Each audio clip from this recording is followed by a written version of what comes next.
All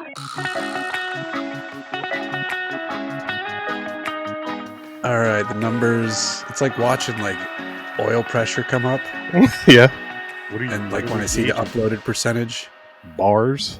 Yeah, that's normally that means like once it's steady, that means we shouldn't. I see it bouncing. That means we shouldn't have an issue. Right. I see it going from like 99 to 80. Is that normal? Yeah, but it'll stabilize it at it'll catch up and it'll stabilize. Okay, because you are definitely pixelated. You look Okay, like but you Mario still hear me? or Luigi. You sound gorgeous, baby. That's all I care about. Okay. Hello and welcome to episode who knows what of the Hooniverse Podcast. I bet it's 359, but I'm not going to bet any money on it. It's been a minute. You can hear the way I've said that. So a couple weeks ago, Ron wasn't feeling well. Yeah, I was infirmed. And then the next week, I wasn't feeling well. And now we're here. You didn't get whatever I had. I don't know. I don't know what you had, but we hadn't seen each other, so it wasn't my fault. That's all. Oh, I just had like a typical. That's the funny thing these days. If you get a cold, everybody has to be like, "Is it COVID?" Which, you know what? Fair enough. A lot of people get it. I still, knock on wood, have not gotten COVID. Wow, good for you. And I just had a cold the last few days, like a regular, normal cold.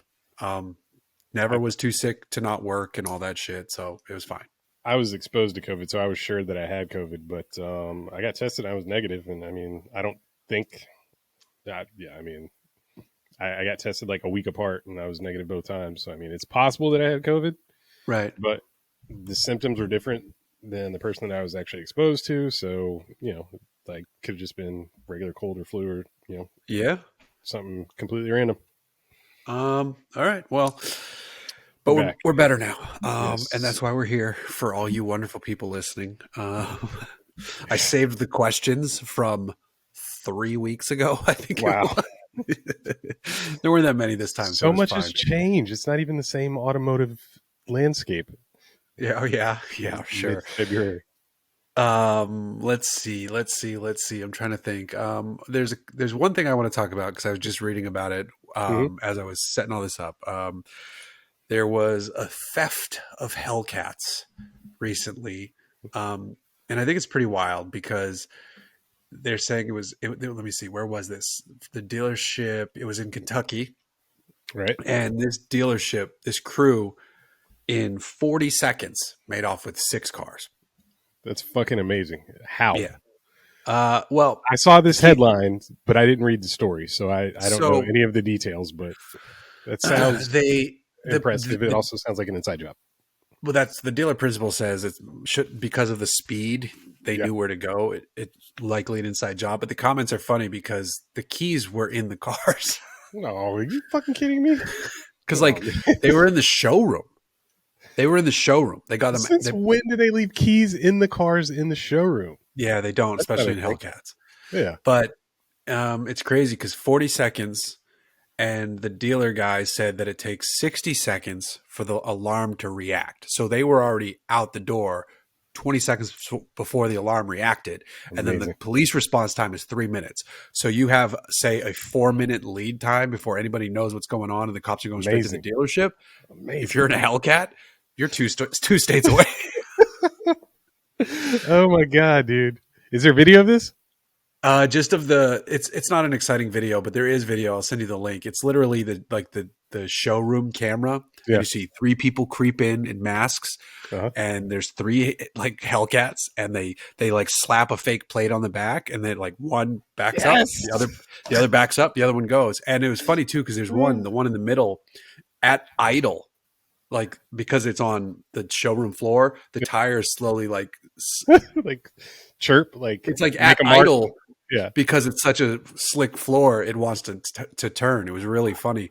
I've only ever seen Aussie burnout cars do that with that fucking crazy like supercharged lope. It's like they literally spin the tire like fucking just at idle with brake applied. That's amazing. I guess they've already recovered like 4 of the cars or something like that. And then one is some are a write off, obviously. and then there's 5 of the cars were recovered almost immediately. One of them is in a neighboring town, and then wait, maybe it's more cars than I thought. How many cars was it? I It read was 6. yeah, I thought it was 6, but this article. And I read that basically all of them were recovered. So it was just like, what the fuck were you guys even doing? You were just What? joyriding? Like, I think one though all of was all that the way in Alabama, like from Kentucky from to Kentucky? Alabama. So I mean, I think that's homie just was across Tennessee. I don't know if that's really, still I don't, scooting. Tennessee's like this. Yeah. I Yeah, mean, that's true. You're still fuck, moving though. I just whatever. I don't mean to take the side of thieves. Thieves fucking suck, but that's just amazing. I love a good heist film. So if there was like footage of all of this shit and I could see like their system, it sounds It's not like an exciting video. I'll send it to you. It's literally on Jalopnik. It's like they creep in, because they had the keys. They fire up the cars. The first one moves out of the way, and then the other 2 wait and follow it, and then they're gone. And it's real quick. I'm sure you've seen that our friend Christy Lee, her Hellcat Challenger was stolen like months ago out of her driveway. Yep. I think it was just last week. Maybe she released the like home like security camera footage from the driveway. It got stolen out of her driveway, and they totally fucking dicked around for like 2 minutes or more. Like they were just fucking bumbling fucking thieves. Yeah. And they ended up starting the car, and the car had. I asked her about it because the car obviously had an aftermarket intake on it because the supercharger whine was so fucking loud. Like it was so much louder than stock. And like, you know, I had basically the same Hellcat. So I was just like, God damn. Like, I feel like that would have woken me up. Like I was always like sort of fearful about like parking my car in the street in front of my place. Yeah. Because they're super easy to steal. But I was just like, man, I'll fucking hear it if anybody takes off in my car. Like you're not going to start my car and fucking get away with it. But that's exactly what happened with her car, and it was like super loud. Like I think her car was a 6-speed, and the guy I think stalled it, and like just like was totally bumbling. Like I said, and I'm just like, damn, dude. Like you think? I mean, she got security camera footage, but I mean, it's been months. The car's not going to be recovered. But no, you know, I don't think she wants that anyway. But it's just like, God damn, how does nobody hear that and like, you know, like run to the door or run to the window and fucking see what's going on? Like, I don't know if I'd wake up. I'm a very heavy sleeper.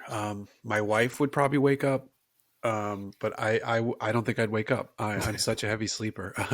The funny thing is, though, with my Montero, I wouldn't hear the engine. But the funny thing is, if it's really cold, my steering wheel has 4 buttons for the horn. You know, one on each spoke, and one of them, when it's cold, will stick a little bit. So sometimes when I go out in the morning to start it on a cold morning, which we've had like feels like months of here in California, I will slowly turn the key, and when I get to the ACC position, it's like burp, and I just shut it off real quick. I'm like, mother, to the point where sometimes I don't want to deal with it, and I'll pop the wire off. I'll open the hood and pop the wire off the back of the horn, really, because I can reach it. It's right behind the grill. But what I've learned is, instead of doing that, if I just kind of like massage the button a little bit to like wake it up, and then go back and slowly turn the key, it's like once it goes past that and I hear no horn, I'm fine. Like it won't do it again. But if it's cold, it sometimes will do it. Like that's fucking it's funny, like, man. Yeah. So I might hear that, which is funny. So I just thought the Hellcat story was crazy. Yeah, that sucks for Chrissy about hers. That was months ago. That photo she posted though of lounging on the Superbird on the wing of awesome. Yeah, that was sick. The Daytona or Superbird. I just anybody that has access and is allowed to stand on, lay on the wing of a Superbird or fucking Daytona is just outrageously cool to me. Like somebody likes you. Yeah, I mean the whole thing is they're supposed to be right, like super strong. So, but yeah, if I own one of those cars, I'm probably not letting anybody fucking stand on it. I would do pull-ups from it. Well, I would try to do one and then I'd be gassed. This is the truth. Like, never mind. This is a stupid idea. That's funny. So, I mean, we were talking before the show and you brought up an interesting topic. So I'm going to segue over to you talking about other high-powered American cars. I'm kind of stoned, so I don't remember. I took an edible, which I brought up 2 things. Yeah. Okay. Corvette. All right. The Z06, the C8 Z06 is just like the GR Corolla and the new Civic Type R, as we Yeah. discussed probably 2 or 3 podcasts ago, the resale market on those cars, I don't know if it's tanked, but it's definitely chilled. Like, I think 2 cars recently, I don't know if they were bringing a trailer or what. Again, I just read like a headline on my Right. way in today, but it basically said 2 of those cars did not sell at auction for the reserve price. They didn't meet the reserve price, so they didn't sell. And like, it's like, if somebody paid $150K over sticker for one of those cars, like they were going for, a few months ago when production cars first hit, Right. you probably are losing your ass right now. And you're probably amongst like the crypto bros with their G63s that they were paying $250K over sticker for just like 2 years ago. So, it's like, I feel like the outrageousness of this new car flip market has definitely like eased off, and things are coming back down to earth. But like, also I think it's a referendum on the value of those cars too. Like, I've heard since we talked about it last of another car basically blowing the motor within like 500 miles or some shit. So like there's probably reliability issues that are going to come forth, and there's probably going to be recalls, and it's just kind of evident that like I don't want to say it's rushed, but it's just not the perfect product that GM would like it to be. Yeah. I'd be scared to be touching it if I were a Yeah, tuner, yeah, because you wouldn't want them to think your handiwork caused the problem when it right, was something from the factory right. that wasn't set up right. But yeah, in terms of the value stuff, it's good that you specified new car flip market stuff, because there's Yeah. still like stuff on Bring a Trailer is still crazy. The old stuff. Air cooled cars, 80s and 90s Porsche cars are still fucking insane. None of that makes any sense. I mean, everybody said it's going to level off or it's going to reverse trend, but that's not happening at all. Like, there's not any more of these cars being made. Singer's bought up every fucking 964 chassis they could find.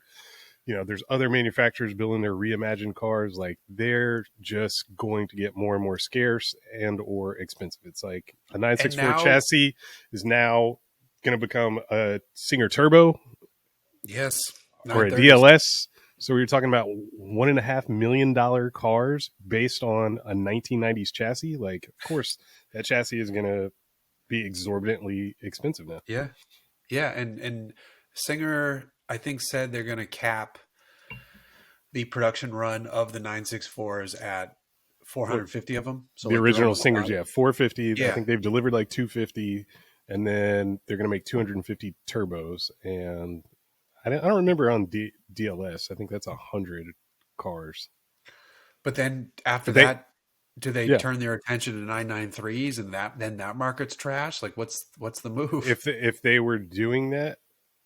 So actually, that's something that I want to discuss, because last week they announced their sponsorship of a Le Mans 24-hour team. Wow. And I think that's super fucking weird, because their pre-orders, they're sold out. Like, of the cars they're going to build, Yeah, they had to cap it, just like you said. 450 of the original like Singer, the naturally aspirated cars. I think 250 turbos, and then maybe 100 DLS. So they've capped production.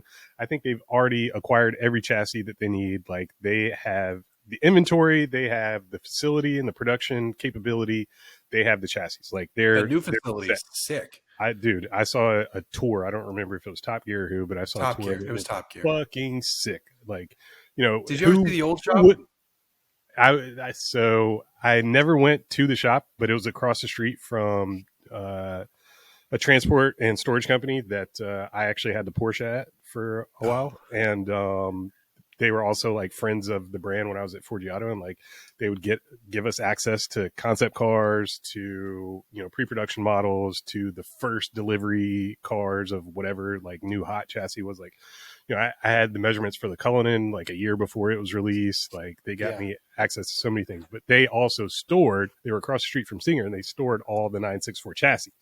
Right. So they just had a wall of like 50 to 100 at any given time chassis that were like bare, stripped down, just ready for their full build. And then one of the last times I was there in 2019, they had a shipment of 964s that were imported from mostly Europe, because they were mostly right-hand drive cars. And like what was sick was that they had in like shoe polish or chalk or whatever they had, or wax probably, on the windows and on the body. They had like all the intended mods and like some of like the color schemes, and like it was like DLS number 2, number 3. Like it was fucking sick to see like what those cars started as, because they're so pedestrian looking, you know, in their stock guys, but then they get transformed to these in fucking incredible machines. So oh yeah. So I never went to the old Singer to answer your question. Yeah, I did go once in Sun Valley. I went with Francois. Okay. He was trying to convince someone he knows. I mean, I don't know how much I can say, but he was trying to convince someone to buy one. So he got us a tour of the place. And it was like whole, like no cameras, all this shit. It was pretty fucking awesome. And, I just shut that off by accident. And it was really cool to see, because I was never like I thought Singers were cool. And then all of a sudden, you know, it was one thing that was funny was on one wall, they had a giant picture of Chris Harris drifting the car with a quote from him. And then on another wall, they had a Sam Smith one. So I was like, I'm like, dude, your picture's on the wall here. He's like, oh, they told me they were going to do that. And it's like, that's crazy. But it was like a small shop. Granted, one with, you know, crazy workmanship, but it was like a few bays. So then they were still farming out some things. Like they didn't do paint in house until they moved in this new spot in Torrance, for example. Yeah. Oh yeah. That's the new thing. So when I watched that Top Gear video, I was like, oh my God, this is such a bigger upper. It's like the same size as like Aston Martin and Gaydon. Like it's crazy how big. Like I don't.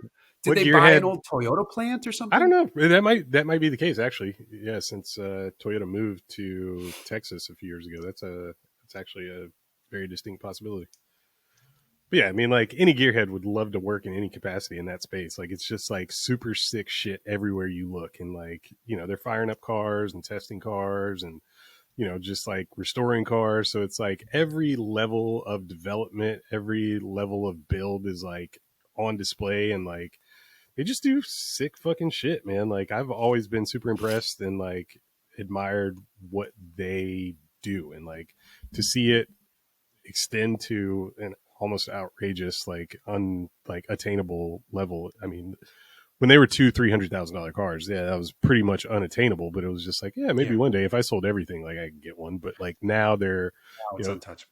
Yeah, you're talking about $1.5-2 million cars, and like the craftsmanship is there, but it's just you're buying a full experience of the build, like the spec, like the inspiration. And, you know, I just hope that owners are actually driving and enjoying their cars, because they're fucking feats of technology and like bespoke creation. Speaking of driving and enjoying, and I want you to get back, because you were mentioning about the Le Mans thing or the endurance racing thing, but Paul Rivera, who I've become internet friends with, he's a dude who goes to Good Vibes. His family owns a famous run of guitar amps, which is really cool. And he drives a Diablo. Sick. He runs it up the hill. He has guitars painted after his Lamborghini. Cool shit. But he went to a movie with his daughter, I think, and he stumbled across in the parking lot the R33 400R.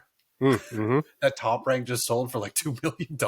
It's a silver blue stripe car, right? That's on bags. Is it? Yes. What? Yes. What? Yes, the owner. It's on bags. Who did that? So it's like it was aired out while it was parked there, and he's like, "This is crazy." He recognized it, and he posted. So I tagged Sean Morris, and I was like, "Yo, you out driving the car?" He's like, "No, that car's sold. Owner is driving it." That's so dope. It's on bags though. Fuck yeah, dude. That's like a $2-3 million car, right? It's like a $1.5 to $2 million car. Yeah, okay. I mean, it's probably only going up though, because 400 Rs. I mean, I don't know the number, but it's very low. Right. And I don't know enough about that to like fully appreciate it, but I just saw the number and I was just like, really? Like there's a GTR worth that much? Like I was blown away, but I don't doubt anything anymore. Everything is fucking outrageous. But I mean, that's like a pretty much stock car, right? Like that's why I said it's a pretty much stock car, right? Like other than the bags, like it's got, I think the wheels. I don't know. The inherent value value of the car is its scarcity and originality, right? Yeah, right. Or it was. That's so dope, though. that he's buying. Yeah, I love shit like that because I yeah, me mean, too. you know, for me, stance of vehicles, everything, and like it's cool if a car is original and like cars from like I don't know before the 80s or 90s like had shit stance. So I'm like the first thing I would do is just change wheels and tires and like lower the car, right? But like Right. to do it to something that's like that iconic and that Yeah, like rare, like that's just I'm down with it. I yeah, am. you're just doing it because you can. And it's like fuck it, Yeah. like I don't like the way the shit sits. I want it to sit differently. So what were you going to say about Singer and endurance racing? They sponsored a fucking Porsche. Like, let me see, because I just read this last week and it was super confusing to me. And like one of my, and I don't know if you know Derek Whitaker, but he's got that stupid car like 930 turbo that Magnus just drove in his new series. But Derek's That also name got like sounds a familiar. wide body Fox body and like I think like a wide body McLaren Fox body from Oh, like the 1980s. yeah, And ASC. Yeah. he's no, it's not an ASC car. The ASC cars were Oh, convertibles. These were actual oh, McLaren Ford collab that was like basically the homologation special for like a I think like an IMSA racer, like super crazy wide body and like 82 to whoa. 85, some shit like that. But Derek like posted like on Instagram that Singer was sponsoring this race team and it was like a huge leap for them and I was just like why though? Like why would they do this? Like honestly, like I I don't mean, understand it. Like they have no trouble selling cars. They're yeah. sold out. Like other than having like a motorsport like marketing and hospitality suite like that's worldwide. Like I don't understand the value. I don't understand why they need to slap their logo on something that has nothing to do with what they actually offer. Unless they have plans for like some sort of bespoke hypercar or like crazy cuz like here's the other thing that's like troubling about it for me is that the Porsche IMSA or Le Mans racer is turbo V8 powered. It's hybrid, but turbo V8 like base. So that has nothing to do with any of the motors that Singer utilizes in their reimagined cars, right? So like Yeah. none of it makes any sense to me. Like yes, there's an attachment to Porsche, but I don't think anybody's really thinking of motorsport. Like nobody's tracking their Singers.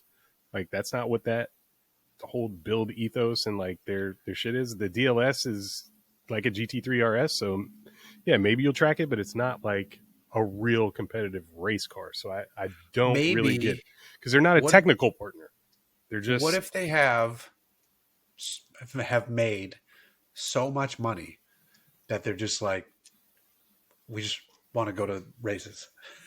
but that's what I think it is. That's what I'm saying. I think it's just a hospitality thing that they're just like, we want to be part of the Porsche motorsport community to give our customers the full experience so that they feel like, they're a part of a community that is involved in motorsport globally and, also just like enthusiasm for these air cooled cars, right? Maybe there's a plan for Porsche to allow them to do this, because that was probably a conversation, Of um, course.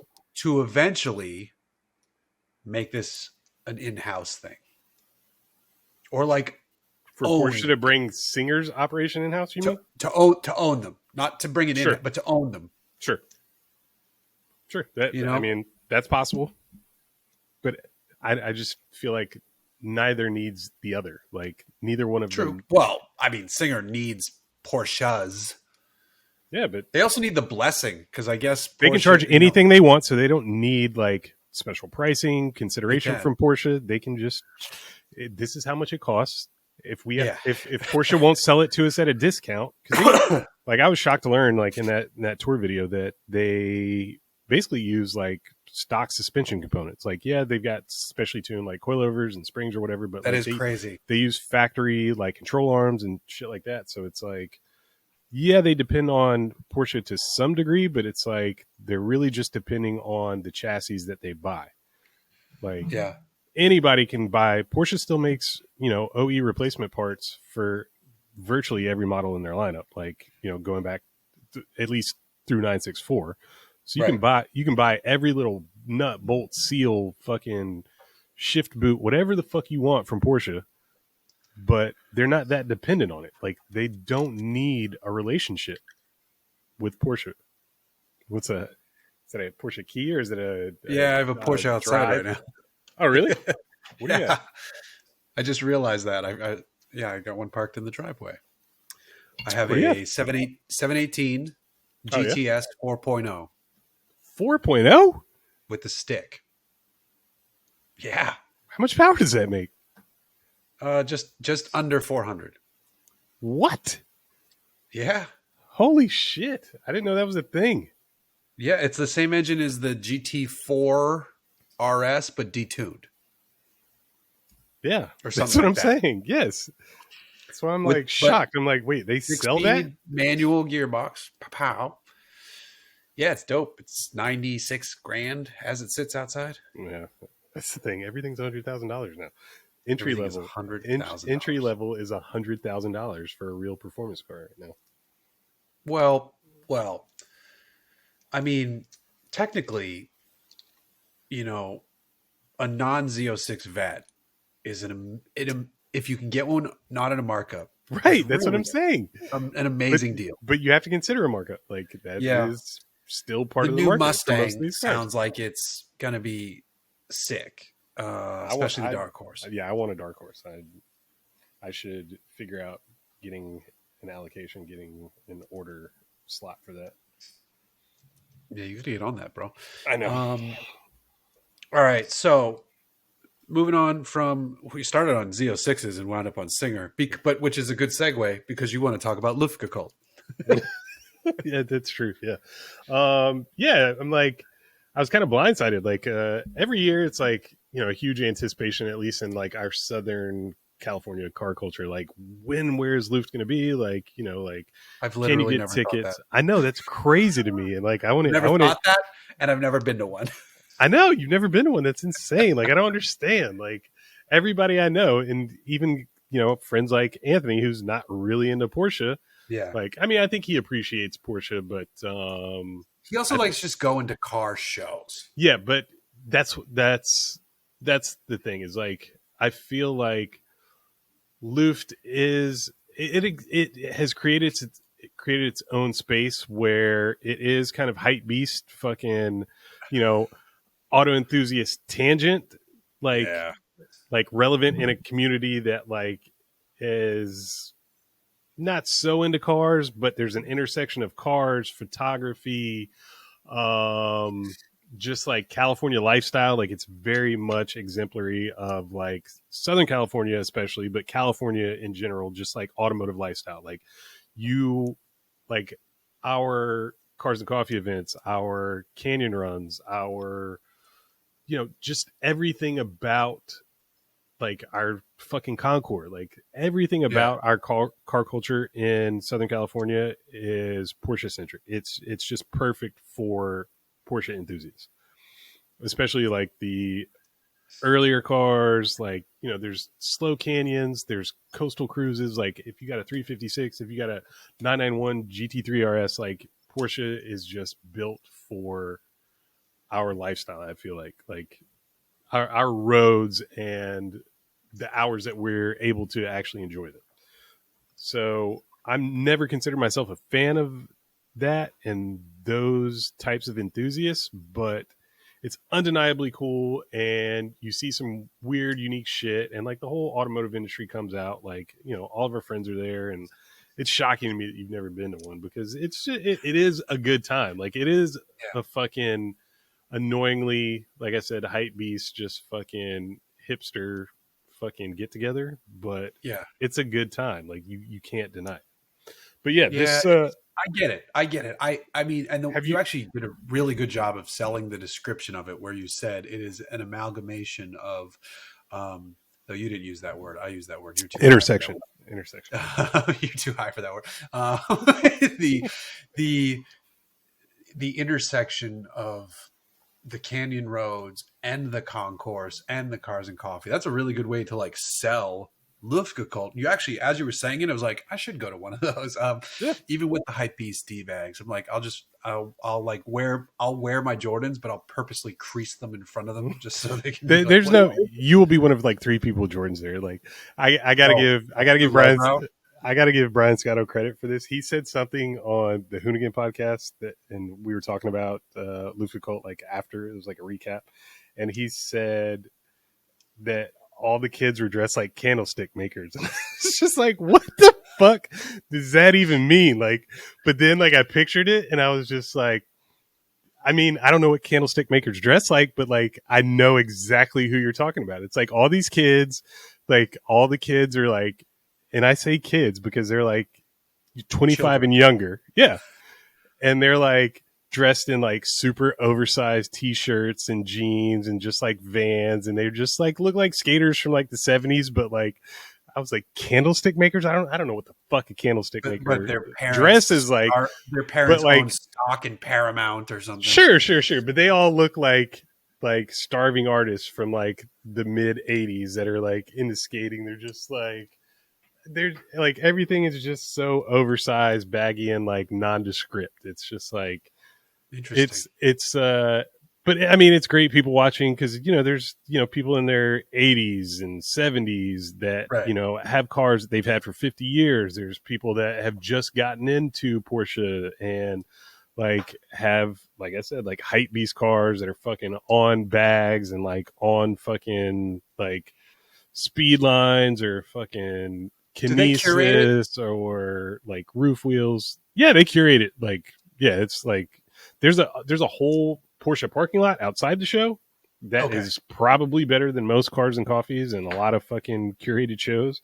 But the actual Because they curated put the show, cars in spots too, where like it makes exactly, sense for the exactly. You photographs, got right? fucking Larry Chin, Jeff Zwart, Patrick Long, like organizing and placing the cars for prime photographic like exposure. Like Right. they just create these like scenes and vistas that just like, you're just like, fuck, that's amazingly cool. Like, it's undeniable. I want to know more about this car. I want to know more about this diorama or fucking the surroundings, like whatever. Like, why is there a fucking tractor here? What the fuck is this Porsche tractor doing here from like the 1940s? Like, That's they because it's just warts. Yeah. yeah, but they just bring you in. But like, you know, Is you the can't deny it. You know you're being manipulated. You know that you're being tricked into something and like thinking that it's cool, but it's cool enough that you don't mind. You're just like, yeah, you guys has fucking did this. does it make sense that the next show is in the Bay Area?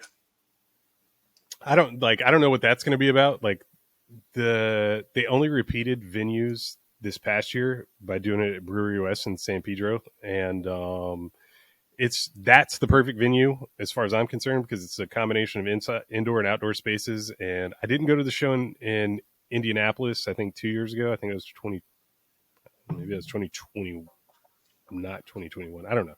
But anyway, I didn't go to that show, but I've been to every other Southern California show except for the first two. And that location is super sick because, like I said, there's a combination of indoor, outdoor. There's a ton of outdoor space, and like it's just fucking cool. It's industrial, but it's like, you know, there's like greenery.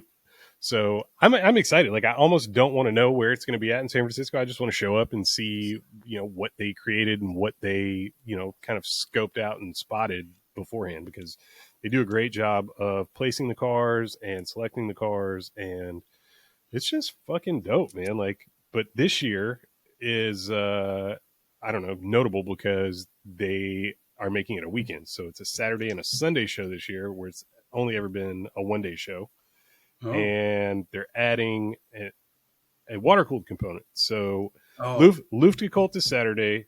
Sunday is what they're calling air/water, I think. So it's going to be a combination of air cooled and water cooled cars. So they're basically opening it up to 996 and later generations. And, you know, I think there's going to be some cool overlap there. And I think it'll be fun to see what the organizers think is cool in the, as Jerry Seinfeld would say, the liquid cooled, not the water cooled era, because You don't actually just fill your radiator with water. It's liquid. What? Why not? Pour distilled water in that motherfucker. Just? You don't use coolant or antifreeze? You live in California, bro. You're fine. No, I don't do that. I mean, I don't. I just put antifreeze in mine. But literally, if you live in a warmer climate, you can just put distilled water in it. It's fine. It's not going to freeze. Do not trust that advice because you never know when your car's going to get shipped. Crazy. I know of a high profile car with a big ass fucking motor that got shipped from California to Indianapolis in the middle of the winter, and it fucking cracked both heads because they just put water in the coolant system. Well, then that's their problem. They should have known. Yes, but that's what I'm saying. Like, you never fucking know. Put antifreeze in it. The average person cruising on the street, if you need to put water in it, you can. Like, if you needed to. Yes. As emergency use, yes. But I'm not going around advising everybody to replace their antifreeze and coolant with distilled water. Evian. No. Definitely don't use Dasani. Or Nestle. Fuck Nestle. Okay. Put beer in there. By the way, I have never seen this one before. I'm a huge fan of Kern River Brewing, which is what I'm drinking tonight. Though earlier I had a different beer. Kern River Brewing has a beer called Church. It's called Church, and it's delicious. But I've never seen this. Is Double Church, and it's pretty good. So I'm just putting that out there for anybody who likes their beer. I don't love my beer, but do you think that's a beer that I would enjoy? I think you would like the regular one. Knowing what you know about my taste in beer? I think you would like the normal Church. I do. And I have some in the fridge. So, cruise on by. Your Jag's waiting here for you. Oh. Which is a perfect segue, actually, to talk about how my car's going. So, if you've been listening to this podcast, I've been in the process of smogging this thing. And I found a smog place that has been letting me run it on their system in manual mode so that it's not getting reported to the state. We're just seeing what the first day I went there, I showed up and I didn't realize one of my plug wires was off. Yeah. Which is why the car had a weird misfire. Popped that back on, got that fixed. I've swapped the O2 sensor. The numbers are really close to passing. So I'm stressing about that because they're so close and I don't know what else to do. Have you done the Italian tune-up? Hold on. I'm going to get to that in a second. Yeah, okay. So what I did is I just put new plugs in. These plugs are like the only ones that are approved by the EPA to help lower your emissions. They're like E3 spark plugs or some shit like that. Okay. But whatever, they're fresh plugs. That doesn't matter. And then I was reading about how like some people will do like they'll like run their tank down. And I put 91 in this, and everybody's like, "No, for smog, you actually want lower octane. It's better for smog to run because you can burn it." I forget why. I was like, "Fuck!" I just put a full tank, 2 tanks because this is 2 tanks. So I got to burn down a bunch of 91, which is easy to do because this doesn't get good fuel economy. But I was thinking, like, what if I threw a gallon of E85 in there? Oh my god, what are you mixed doing? it in? What are you because talking about? Why would you do that? The E85 burns cleaner. But you have a car that it has a flex fuel sensor with TPI. No, if you mix the E85 in and then you go change your gas after and blah blah blah. However, here's the thing. Here's where I realized. I feel like you're giving out bad advice, bro. A lot of research. Here's the thing that I realized: I've been shooting myself in the foot, and I'm a total idiot this entire time. I have my appointments to go. Like he squeezes me in at like lunchtime. Sure. And he's down the road. So 15 minutes before I need to go see this guy, I turn the car on for the first time that day. And then I drive over and we run it on the machine. I'm a fucking idiot. What I should be doing is go doing a highway pull. Yep. 5 of them. Yep. Get the cat hot as possible. Yep. Hot. You just said hot. Hot as possible. I know you're passionate now. You realize the error of your ways. It's fucking hot. So I'm a dummy. This whole time I've been rolling the car over. It's been on for 15 minutes. That ain't doing shit. So I'm an idiot. I guarantee if I could, I probably don't even need to do all the E85 dumb shit I was just talking about. No. I just need to go rip it up and down the freeway. Yep. Switch to the lower octane gas, which is actually probably a good idea. But rip it up. I've never heard that, but I'm curious about that. I will research that independently. And Yeah.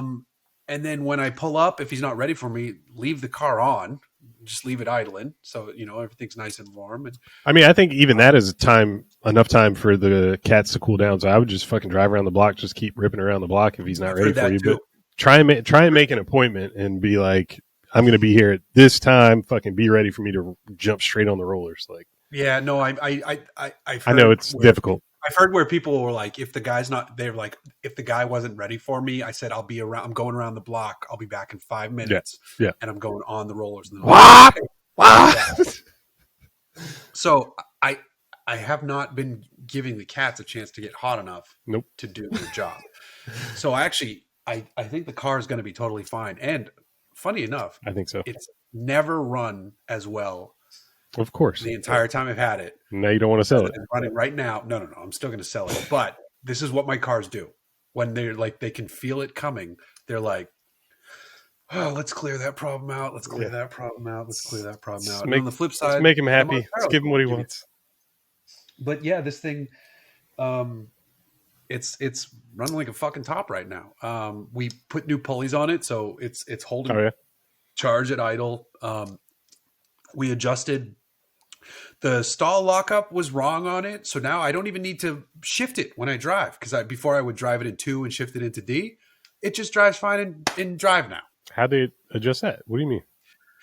Whatever the stall lockup was set on the transmission, do you have a transmission controller? How is he adjusting that? That's what I'm asking. Something was set up incorrectly on it, where he's like, just pull that. He told the tech, the guy who owns the shop, he's like, just pull that off.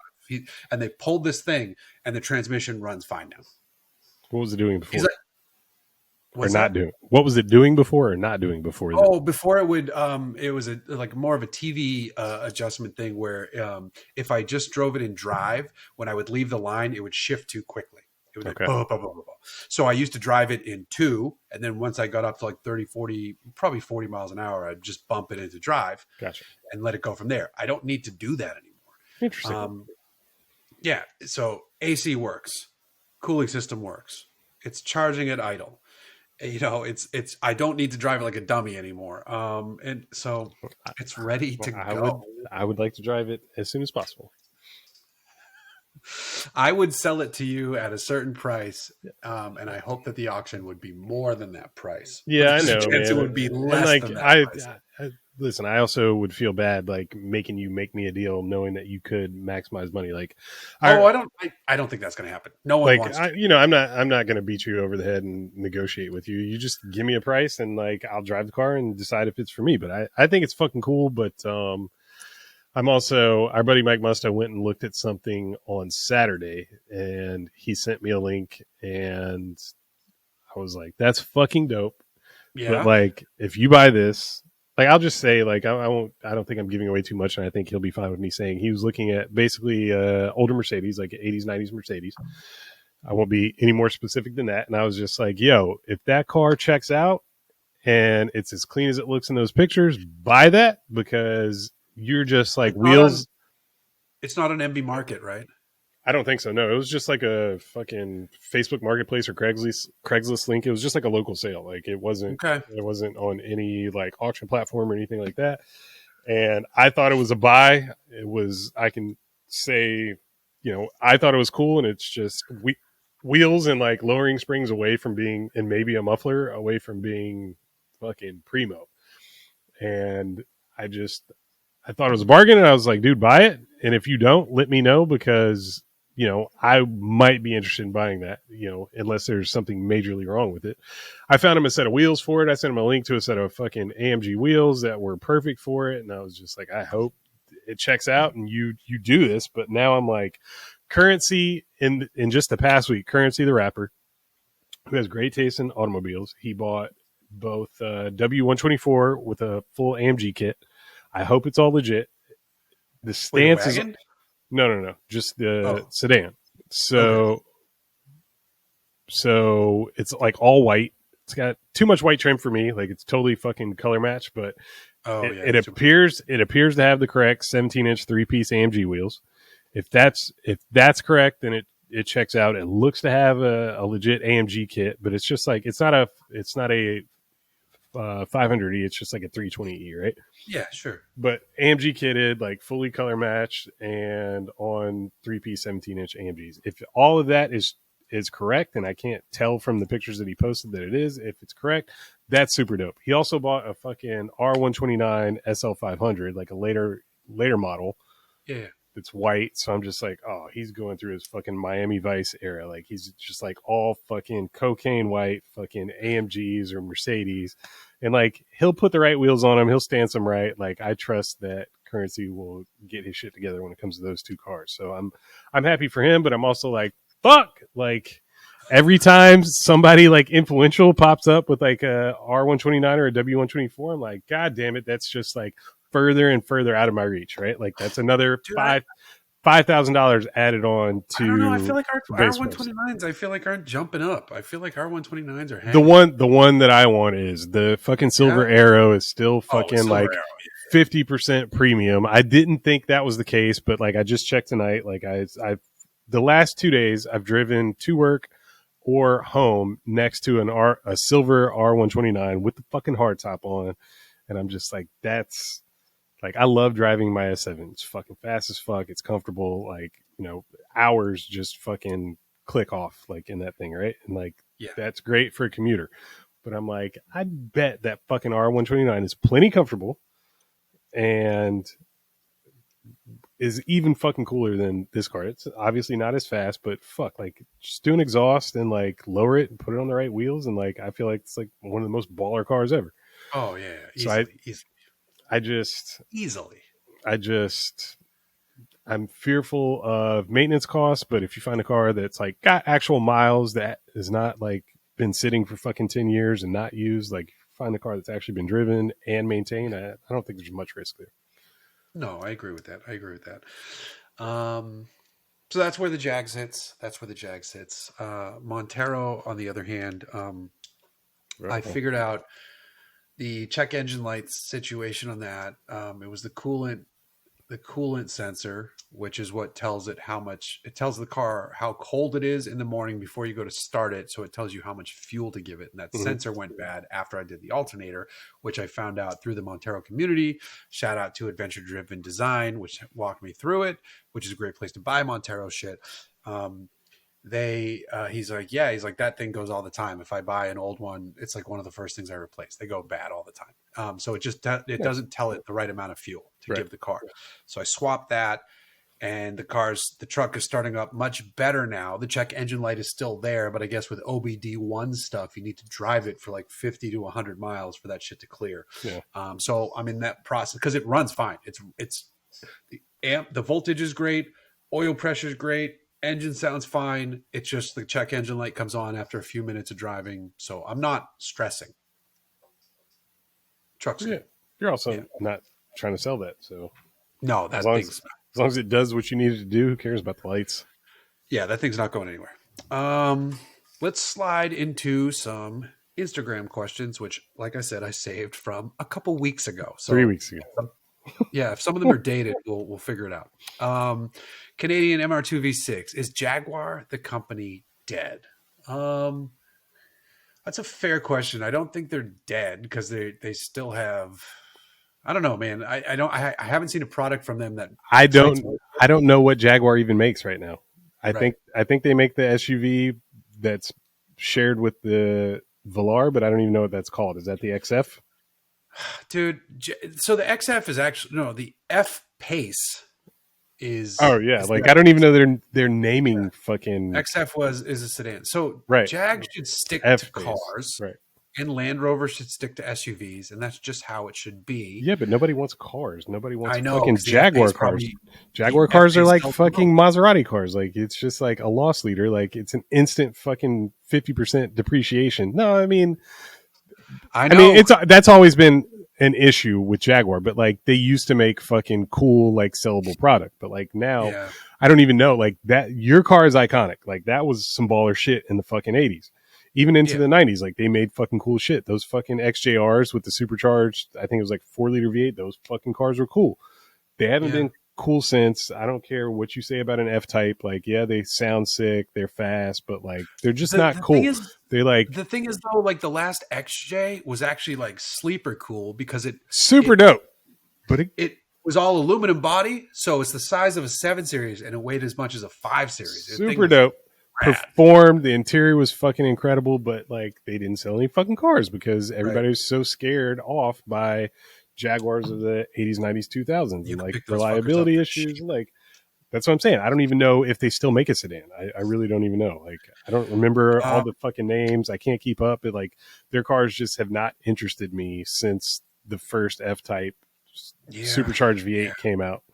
And like it was rowdy and it was silly, but like everything else since then has been so forgettable. I have no idea what Jaguar even sells right now.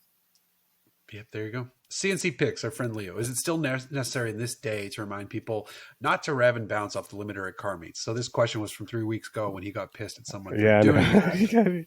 I'm not saying he got unreasonably pissed, but he like sent it to me. No, I was like, Leo, I don't know what you want me to do with this. Like, yeah, the guy's a dick, but like, you want me to like jump on board and like talk shit to this guy like on Instagram? Like, I wasn't there. So you have every right to be upset. Yes, but apparently it is still necessary, which sucks. Yeah. ROBV, did you figure out what's causing the CEL on the Montero? Yes. Does that rig have an OBD port? It has an OBD1 port, so I had to. What does OBD1 look like? It's under the pad. It looks similar to an OBD2, but it's a different size, and you have to hook up a voltmeter or a test light or something, and it instead of it being like reading a code, it like makes noise. Okay, it's like Morse code. It's like Morse code. Yeah, it's like beep, beep, beep. So I knew it was code 21, which meant this thing. Yeah. What? Yeah. I've never heard of this, dude. I swear. Yes, I had to do that. My life in Maine asks, how did you get into off-roading, and any suggestions for a noob? Love the podcast. That's actually a pretty good question. Indeed, I'm gonna go get a refill because I can't. I was literally gonna say this is a good time for Ron to go get a refill. So, yes, the weird thing is I got into off-roading a long time ago. I was invited to the launch of the BFG KO2, the iconic tire that I love to this day. It happened down in Mexico. We did some of the coolest shit ever, where we drove Raptors, we drove wide open buggies. I got a ride along in a rock crawler. I got to see Mike Sky Ranch. I rode along in an older trophy truck. It was eye-opening to me, and I was like, this is the coolest shit ever. These vehicles are absolutely amazing. Now, not every type of off-roading is wide open Mexico blasting. There's amazing trails. There's there's rock crawling, there's mountains, snow, desert, all kinds of different stuff. So you should figure out what kind of scenery you're going to see, and that helps you determine what kind of vehicle you need in terms of axles and gearing and all this stuff. But the basics of it is, to get into it for a noob, you just need a vehicle with 4-wheel drive, ideally a transfer case. Theoretically, you can run fire roads and all-wheel drive, though, so don't let that stop you. But you don't want to burn anything up. But just learn the very basics of all-terrain tires. The tires are supremely important. Yeah. And then understand what tire pressure does once you're off the road. But if you're on fire roads, you don't need to be airing up and airing down. Understand potential recovery gear you might need to do, what toe straps do, and how to use them. No, not just having it and what to buy. If there's a class near you, it's one of the greatest things out there. But if not, there's plenty of YouTube videos where you can learn not just which bits of recovery gear you need, but how to use them, which is more importantly, how to use them safely. You don't need a high lift jack. Don't let anybody tell you that shit. Bottle jacks are amazing, and then the big bases for them. But like, I don't have a winch on my truck. I want one, but you don't need all this stuff, but it adds up, and then you're going to want more and more and more and more. So suggestions for a noob: if you have a vehicle with 4-wheel drive, ideally with a transfer case, find some trails. Find some local communities if you can, because that's easy to do online these days. Those people are so happy to get new people out on the trail usually, and that's a good place to go to. So make sure you have the right vehicle, but it doesn't need to be as advanced as you think to just start doing this. Honestly, if you had a fucking Subaru Forester with the right tires on it, you could have a shitload of fun out there. So just you don't need to spend all the money. You don't need to. Tires are so important. That'd be my number one. If you have a vehicle that can move all four wheels with the right tires, you can go much farther than you think. Drawn Bradley, has the Safari all the things jumped the shark since it's now available from the factory? I think it's quieter. I think the Dakar is probably peak. Lamborghini is up there too, but I think I mean Lamborghini is where Dakar is the peak, 911 Dakar, and then the Lamborghini is where it jumps the shark.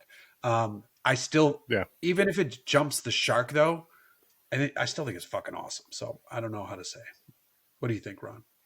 I would agree with that. I think what is it called? Sterato, the fucking Sterato, Huracan, Potato. I don't know, a potato, whatever. Like, yes, it jumped the shark. Yeah, it's the wet dream of somebody in, PR or marketing at Lamborghini. Like they're just like, they're trying to impress their 5 friends that they can make that happen, right? They can make that fucking car a reality and compete with the 911 Dakar and sell it for amount of money. Yeah, just totally pointless. But there's an ass for every seat, and they'll fucking sell them. Whatever. Yep. Just because you can sell them doesn't mean you should make it. But I don't know, man. Like fucking let trucks be trucks, let cars be cars. Like I don't understand why. Like what I just don't understand why that shit is necessary. Like I like what fucking Lee Keen is doing. I like those like retro Safari builds. I loved Ferris car, like that like unique color and interior. Like I get it when it's something that's like aftermarket and personalized, but yeah, I think you jump the shark or it loses cachet when it becomes a factory option, a factory offering. For me, that's just corny. It's not nearly as cool as like working with like a master who has like figured this out and kind of perfected it. Like it's just nobody's going to use that factory car, the Dakar or the Sterato, whatever the fucking Lambo is. Like it really fucking should. It's just something to fucking it's just something to shove in their face of their rich friends. Unless Whistling Diesel buys one. Okay, yeah. You know what? That video of him trashing that Ferrari. Bro, I don't even which one. I don't know. Like he does so much fucked up shit with all these cars, and it's like I don't care because it's his car and he's free to do whatever he wants with it. But I've seen some crazy shit. Like I think he had a G-Wagon on track and then just fucking launched into the tire wall and just like blasted through it, like just to do it. Yeah, and like the truck was already fucked up. He knows that video is gonna, like that dude is blown up in such a short amount of time too. He annoys the fuck out of me, and I will refuse to give him any views. Like I won't go on his channel. I will never subscribe, like, or smash any fucking buttons for him. But when his shit pops up, sometimes I'm just like, God damn, dog, that is crazy. Like, forget about YouTube. It's just fucking crazy to even like risk your own fucking safety doing some of the shit that he does. And I'm just like, this is not. It's not good for the car community, but it's also fucking bonkers. And like if it pops up, I'll watch it, but I will not seek it out. Sure. Dissonant smithing, how's the guitar coming along? It is coming. I'm at a place where I'm in a weird place where as a younger person I might have been like, you know what, this is hard. But as an older person I'm like, let's figure this shit out. And I'm learning. Like I know some basic chords, but my hands to get them to move quick enough to those chords is frustrating sometimes. Nothing about it is frustrating enough to make me to stop because I love it. I love that I'm doing it. I love the journey. I love here's the fucked up part. Shopping for guitars online has replaced looking at cars and mountain bikes. Oh yeah. And it's wildly expensive. There's some great deals I'm finding on like low. So it's funny, you know how there's like Acura and Honda. There's like fucking Gibson and Epiphone. There is Fender and Squier. So there's like shit like that, which is kind of interesting. And because some of the guitars I would love are thousands, but their lower tier brands are a few hundred. And I'm like, oh, okay. And then you talk to some guitar people like, nah, I don't like the lower tier brand. And then like a lot of other people are like, dude, they sound fucking perfect. They're so good.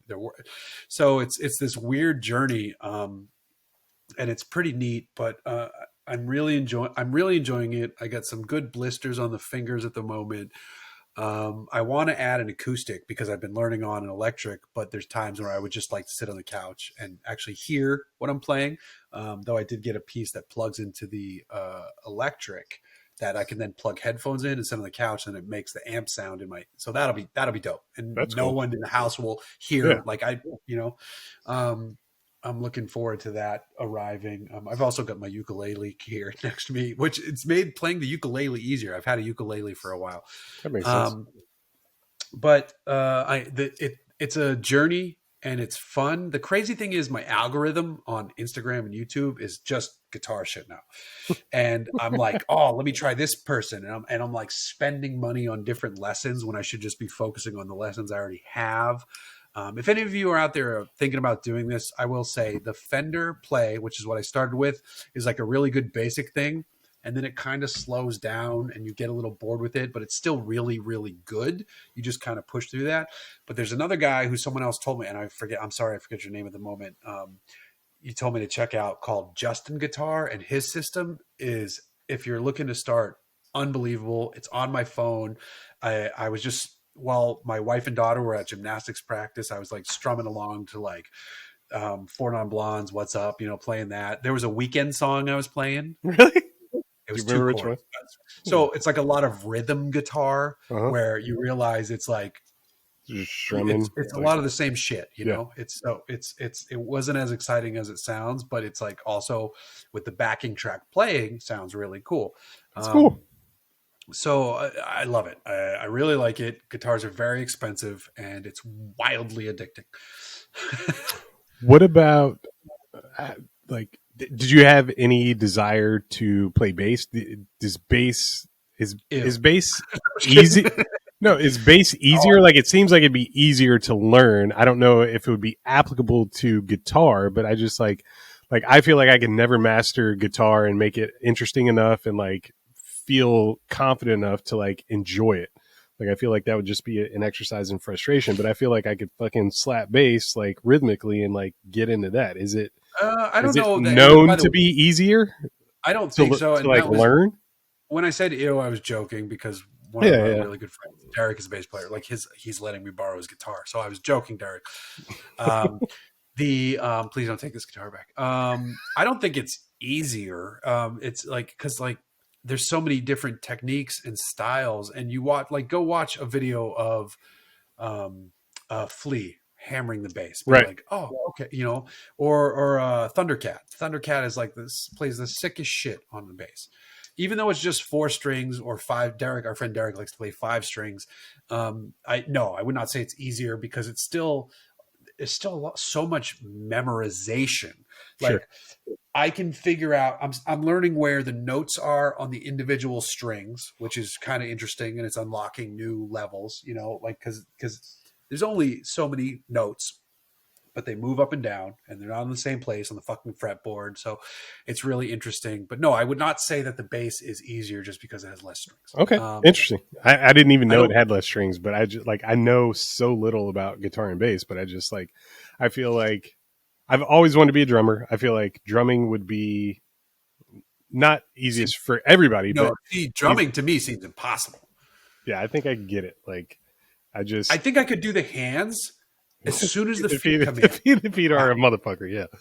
I feel like I could do the hands. I was all-time drums on Rock Band when my friends and I lived in the Palisades, and like, everybody would claim instruments. Like I'm fucking guitar, I'm all-time drums. Like don't even ask, don't even fucking pretend like I'm not fucking beating the shit out of these drums.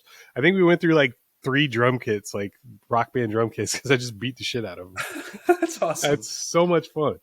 But I've like, I've befriended drummers, and like I'm just like, yeah, whenever you have some free time, show me like a couple things, and it's like that's never materialized. So I'm just like, no, I haven't gotten my hopes up. I need to find a place. Maybe the Shitbox Speakeasy is that place, but Just throw a drum kit up and just fucking wail away and, get familiar.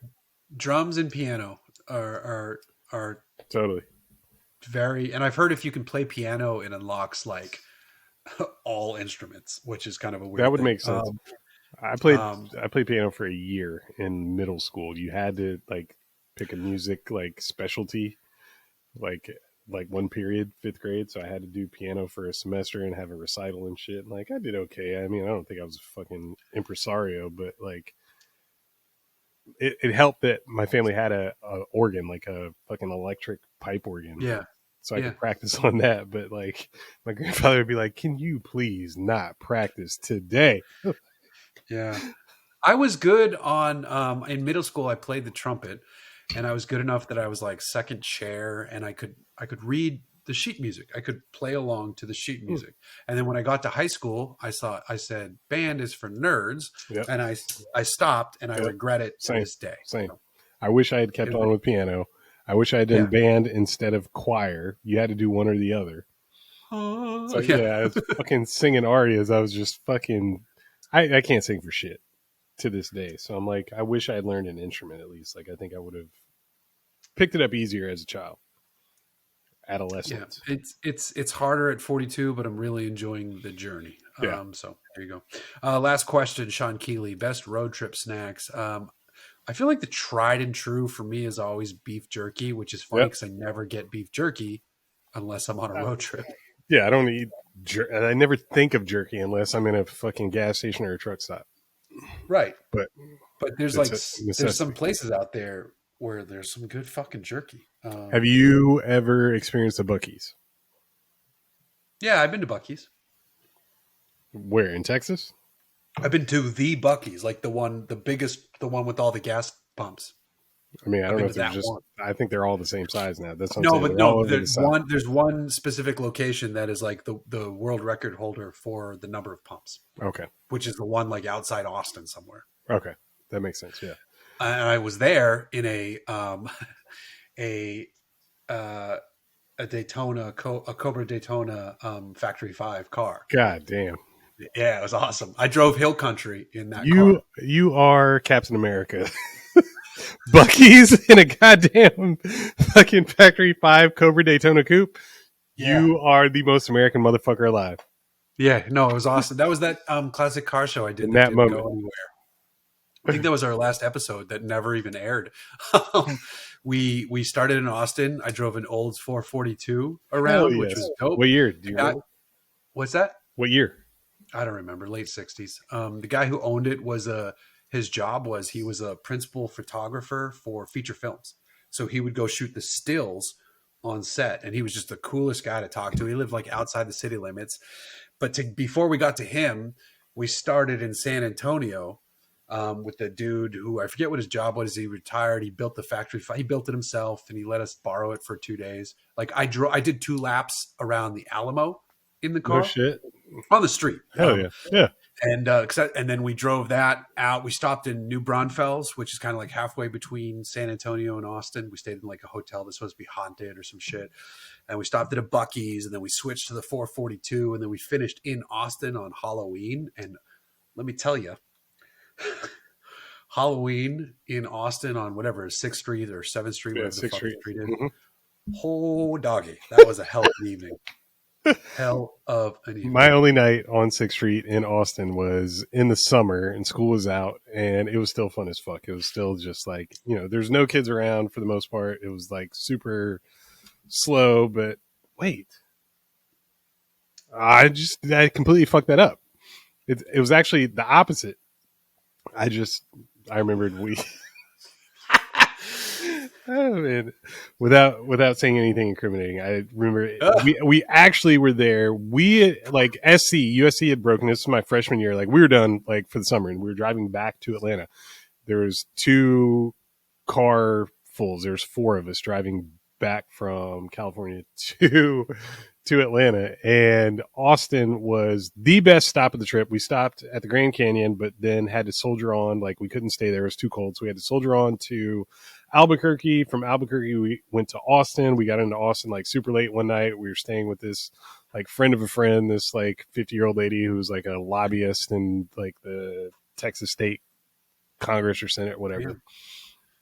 So we spent 2 nights in Austin, and it was their like the end of their school year. They had just finished they just finished finals. So like it was like the UT was going. Yeah, it was the 2 biggest party nights of the year in Austin. So those 2 nights were awesome.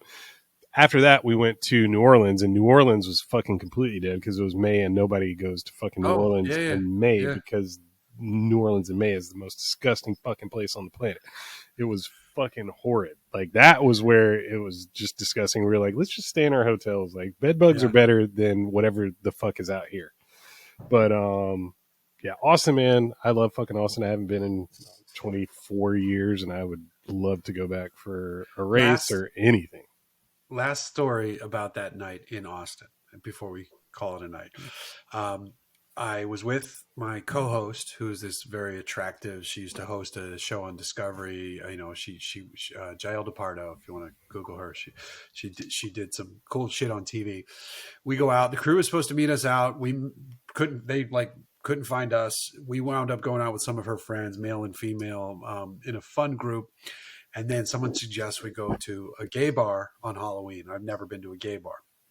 We go in, we have a private table in the back. We're overlooking everybody. And I turn to one of her gay friends. I was like, hey, man, this is me being like an idiot who doesn't know. I'm like, hey, man, bathroom is like cool to go into, right? And he looked at me like the biggest asshole there. I'm like, he's like, yeah, the bathroom's fine. And then he pauses and he goes, but don't go to this other bathroom. I'm like, okay. So I'm not like totally crazy. Like imagining like, all right. And then the funny thing was the entire night after we're out after the bar, and I was like, dude, not one, I feel like shit. Not one dude hit on me. And he's like, yeah, they know you're not gay. I was like, oh, okay. All right. All right. I mean, the night was amazing. The people were partying in there. And then I had to catch a flight in the morning to fly to Maryland because my wife was flying from California to meet me in Maryland. We were going to her friend's wedding that weekend. So I was so drunk from Halloween night that when I went, I got like an hour of sleep in my hotel room. And then I got to the airport. I had it was a regional jet. So I had seat 1C, wasn't first class, but it was like first row window, first one on the plane. Immediately close my eyes, go to bed. I wake up to an empty plane that has landed in Maryland with the in Houston, because I had a layover in Houston with the captain of the plane tapping me on the shoulder going, hey, son, we've arrived. Time for you to get up. And I'm like, yep, thank you, sir. Blah, blah, blah. Grab my bag. And this was years ago, so I was probably younger and sprier. And I was like, and that little nap was all I needed.